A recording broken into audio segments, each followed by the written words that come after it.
स्मतति अज्ञानतिमिरान्धस्य ज्ञानाञ्जनशलाकया चक्षुरुन्मीलितमेन तस्मै श्रीगुरवे नमः। श्रीचैतन्यमनोभीष्टं स्थापितमेन भूतले स्वयं रूपगदामह्यं तदादि स्वपदान्तिकं वन्देऽहं श्रीगुरो श्रीगुरु वैष्णवां च श्रीरूपं साग्रजतं सगणरघुनाथान्वितं तं सजीवं सात्वैतं सावधूतं हरिजन सहितं कृष्ण चैतन्य देवं श्री राधा कृष्ण पादान् सगणललिता श्री विशाखान्वितांस हे कृष्णा करुणा सिन्धो दीनबन्धो जगत्पते कोपेश कोपिहा कान्द राधा कान्द नमोऽस्तुते तप्त काञ्चन गौरांगी राधा वृन्दावनेश्वरी वृषभानुसुते देवी प्रणमामि हरिप्रिये वाञ्छाकल्पतरुभ्यश्च कृपा चिन्तिभ्यश्च पतितानां पावनेभ्यो वैष्णवेभ्यो नमो नमः।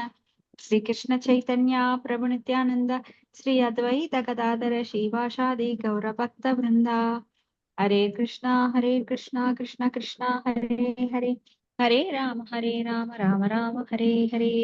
नारायणं नमस्कृत्यं नरं चैव नरोत्तमं देवीं सरस्वतीं व्यासं ततो जयमुदीरयेत्।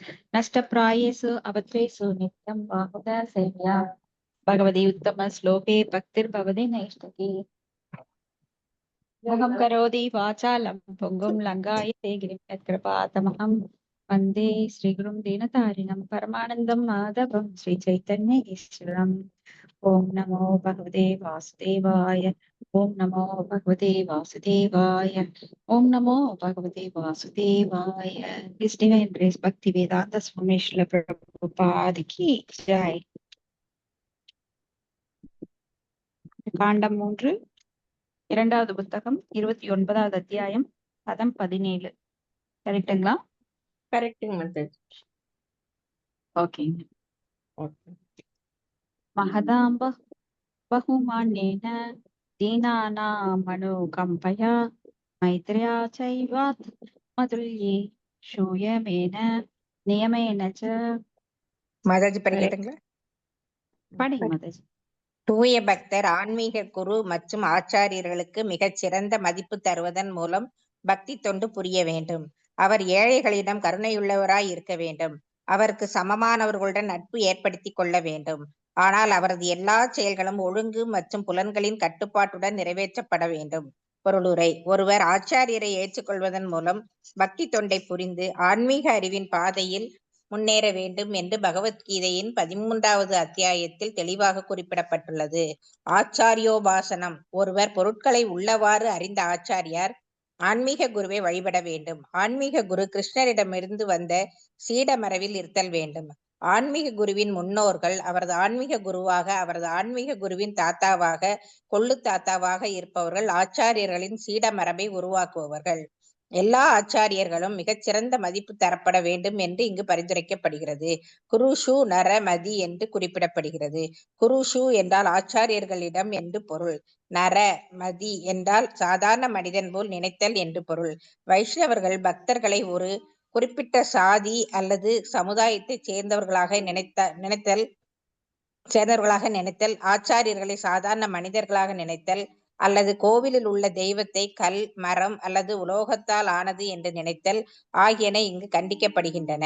நியமேன: ஒருவர் தரமான விதிமுறைகளுக்கு ஏற்ப ஆச்சாரியர்களுக்கு மிகச் சிறந்த மதிப்பை கொடுக்க வேண்டும். ஒரு பக்தர் ஏழைகளிடம் கருணை உள்ளவராய் இருக்க வேண்டும். இது அடிப்படையில் ஏழ்மையால் துன்பப்பட்டவர்களை குறிக்கவில்லை. பக்தி நோக்கின்படி ஒரு மனிதர் கிருஷ்ண உணர்வில் இல்லை என்றால் அவர் ஏழை.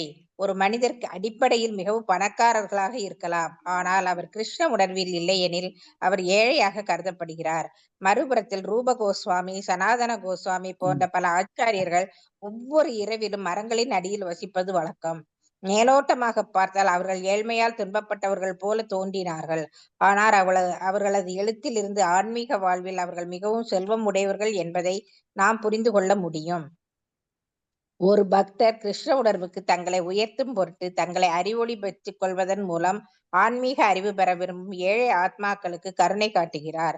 அது பக்தரின் கடமைகளில் ஒன்று. அவர் தன்னுடன் சமமான நிலையில் இருப்பவர்களுடன் அல்லது அவரைப் போல் அதே புரிந்து கொள்ளும் தன்மை படைத்தவர்களுடன் நட்பு கொள்ள வேண்டும்.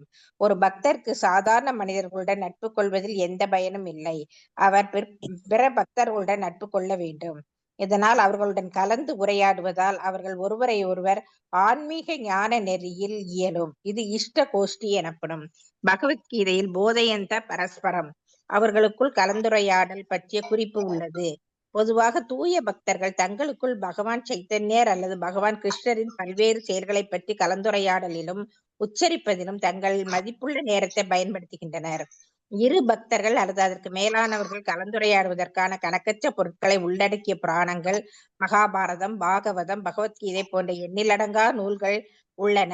நட்பு என்பது ஒரே ஆர்வமும் புரிந்து கொள்ளும் தன்மையும் படைத்தவர்களுக்கிடையில் பூசப்படும் கலவையாகும். அந்த மனிதர்கள் ஸ்வஜாதி, அதே சாதியினர் என்று கூறப்படுகின்றனர்.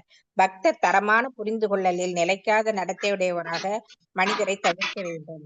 அவர் வைஷ்ணவராக அல்லது கிருஷ்ண பக்தராக இருந்தாலும் அவரது நடத்தை சரியாக இல்லாவிட்டால் பின்னர் அவர் தவிர்க்கப்பட்ட வேண்டும். ஒருவர் நிலையாக புலன்களையும் மனதையும் கட்டுப்படுத்த வேண்டும். விதிகளையும் ஒழுங்குமுறைகளையும் பின்பற்ற வேண்டும். அவர் அதே தரத்தில் உள்ளவர்களுடன் நட்பு கொள்ள வேண்டும். Hare Krishna. Thank you Mataji. Hare Krishna. Thank you Mataji. Hare So, Krishna இந்த மாதாஜி. எந்த ஹரே டெக்ஸ்ட் மாதாஜி? எந்த டெக்ஸ்ட், எந்த சாப்டர்? அத்தியாயம் 29 ஓகே மாதாஜி. ஸ்லோகம் 17 மாதாஜி. ஓகே மாதாஜி. ஹரே கிருஷ்ணா. So, எல்லாரும் மியூட் பண்ணிக்கோங்க. ஆஷா மாதாஜி. ஓகே, இப்ப வந்து முக்கியமான ஒரு சப்ஜெக்ட் என்ன அப்படின்னா ஆன்மீக குருவை ஏற்றுக்கொள்ளுதல். ஒருவர் வாழ்விலும் ஆன்மீக குருவை ஏற்றுக்கொள்வது மிக முக்கியமான ஒரு சந்தர்ப்பம் அது. ஏன்னா நம்ம முதல் பிறப்பு அப்படிங்கிறது தாய் தந்தையால் கொடுக்கப்படுவது, இரண்டாவது பிறப்பு என்பது ஆன்மீக குருவால் கொடுக்கப்படுவது. நம்ம வந்து இந்த உடலை கொடுப்பது தாய் தந்தையர் வந்து உடலை கொடுத்து நம்மளுக்கு ஒரு சாதாரண பௌதிக அறிவை வழங்குகிறார்கள். அது ரொம்ப முக்கியம் கிடையாது. ஏன்னா பௌதிக அறிவு அவங்க கொடுக்கலினாலும் நம்மளுக்கு ஏதோ ஒரு வகையில கிடைக்கும். தாய் தந்தை இல்லாதவர்களுக்கு கூட அந்த பௌதிக அறிவு கிடைக்குது. ஆனா ஆன்மீக அறிவு என்பது ஒரு போனஃபைட் ஸ்பிரிச்சுவல் மாஸ்டர்கிட்ட இருந்து நாம வாங்கணும். ஏன்னா அவர் தான் நம்மளது ஞானக்கண்ணை திறப்பவர். இந்த வெளிப்புறமான கண்கள் இருந்து பிரயோஜனம் கிடையாது. வெளிப்புறமான கண்கள் எல்லாவற்றையும் பௌதிகமாக பார்க்கக்கூடியது. ஆனா ஆன்மீக கண்கள்ல சூட்சுமமாக நம்மளுக்கு அந்த நுண்ணறிவு கிடைக்கும். குரு அத்தகைய ஆன்மீக குரு எப்படிப்பட்டவர் அப்படின்னா தத்வித்தி பிரதிபாதேன பரிபிரஸ்னேன சேவையா உபதேசந்தீதே ஞானம் ஞானின தத்துவ தர்ஷனக. பகவத்கீதையில படிக்கிறோம். ஹரே கிருஷ்ணா. சொல்லுங்க கொஞ்சம் மாதாஜி. வாய்ஸ் கொஞ்சம் பிரேக் ஆகி வர்ற மாதிரி இருக்கு மாதாஜி. எனக்கு மட்டும் தானே என்னன்னு தெரியல, கொஞ்சம் பாத்துக்கோங்க மாதாஜி. ஹரே கிருஷ்ணா இல்ல மாதாஜி. பாரதி, மத்தவங்களுக்கு எல்லாருக்குமே அப்படிதான் கேக்குது. எனக்கும் தான் பிரேக் ஆகி மாதாஜி, தான் கொஞ்சம் இது பிரேக் ஆகுது. வாய்ஸ் வந்து பிரேக் ஆகுது. ஒரே நிமிஷம். எனக்கு கூட அப்படியே வருது மாதாஜி. ஓகே, இருங்க.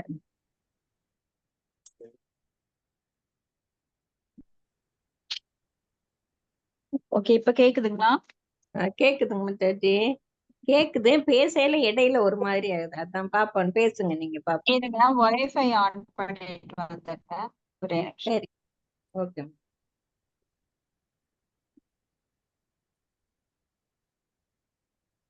ரெக்கார்டிங் கூட ஆகலைன்னு நினைக்கிறேன். ஆமாங்க, ரெக்கார்ட் போடல.